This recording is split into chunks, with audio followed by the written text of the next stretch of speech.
Now, when it comes to Egypt and its political future, the million-dollar question is what happens next. But it looks like we have to ask that question not just about Egypt, but also in reference to several other countries in the Middle East. For example, in Iran, where internet clips show protesters out in the streets on a day the opposition had called for a rally. What we see there are mostly students on the ground. So the question is, who could be the next leader to go, and what happens next in both Egypt and Tunisia? Well, for more, RT contributor and investigative journalist Wayne Madsen is here. Wayne, good to see you as always. So what is going on in Iran? What is causing these people to take to the streets, and what will the results be? Well, the opposition there has to be obviously very careful. Ahmadinejad, the president, has heralded the Tunisian and Egyptian revolutions as Islamist revolutions. He's wrong on that.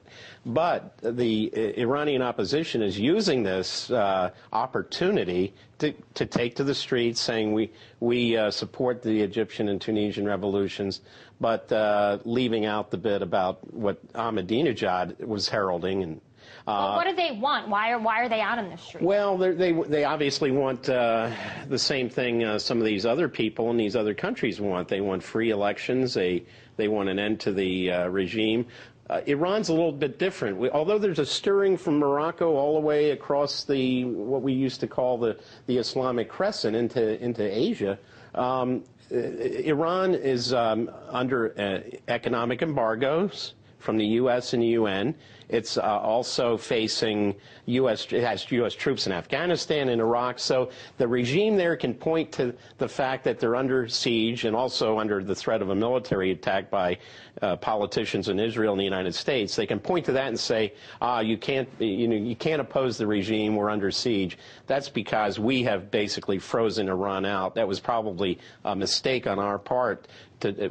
By doing that, we're suppressing the legitimate democratic opposition in Iran. Well, it's interesting because the State Department launched a new Farsi language Twitter feed just on Sunday. Do we have any reason to sort of be suspicious about the timing here, or is it just a coincidence at this point? Well, yeah, the problem is that with the so-called Green Revolution, it had too many U.S. fingerprints on it, from Soros to USAID, National Endowment for Democracy. So the regime in Iran can always point to that and say, this is the United States behind this. Whether we are behind some of the groups, but legitimate opposition is suppressed because of that mantra that's put over all the opposition by the Iranian government.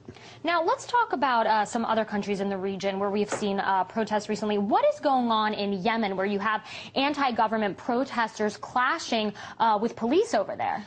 Yemen is economics are important in all these situations. The poor economic situation. Yemen's a little bit different than Egypt because you've got a Shia rebellion among the Zaidi tribe in North Yemen, and you've got this secessionist movement. South Yemen used to be an independent country called the People's Democratic Republic of Yemen, very socialist-oriented, very secular, but the unified government that was cobbled together in a civil war in which the United States supported North Yemen against the South, that has stirred up again. So we've got a secessionist movement and a significant religious minority group of Shias battling the central government. Saleh, the president, Ali Abdullah Saleh, has been a client of the United States for 30 years, just like Mubarak was, and they want him gone. But the U.S., it looks like the CIA and Pentagon they're drawing a line in the sand saying,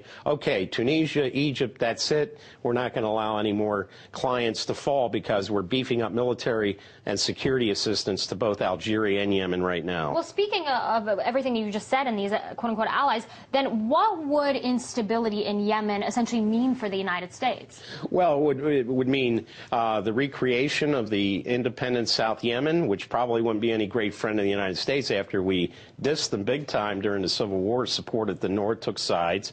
That is basically an Arab socialist oriented type regime, it would be. And the Shias in the north, of course, their natural allies are in Iran. So the United States doesn't want to see any of these two groups win out. But I think it's inevitable. If Saleh falls, we will see an independent South Yemen, and we'll probably see a significant role for the Shias in North Yemen's government. Wayne, let's talk about Egypt and Tunisia, where it seems that protesters got what they wanted. But what happens next after this sort of euphoria of the quote-unquote revolution dies down? What are the next steps? Well, I would note the Egyptian military government announced that they're going to rewrite the constitution in 2 months. That's pretty fast. They seem to at least taken that demand by the opposition into account. But we're in a state of flux in both Egypt and Tunisia. The Tunisian foreign minister resigned because he was seen as too close to the French foreign minister, who was taking holidays courtesy of the previous Ben Ali regime. But all through Algeria, Tunisia, Egypt, I think. Also Bahrain, we can't forget. Bahrain is, you have a Sunni monarchy with a majority of Shias. That is another issue. The big thing is across the Red Sea, Ethiopia and Djibouti, where the U.S. has significant intelligence and military assets. The MELES regime in Ethiopia and the Guela regime, the same family's been governing Djibouti since independence in '77, both in danger of falling. Also, there are people in the streets in Djibouti. Also, there's calls to protest against the MELES regime in Ethiopia. And it's interesting, in Bahrain, they're even offering cash payouts to some of these protesters to sort of go home. So it's going to be very interesting to see what happens. I'm sure we'll have you back here for more analysis. RT contributor and investigative journalist Wayne Madsen. As always, thanks, Wayne.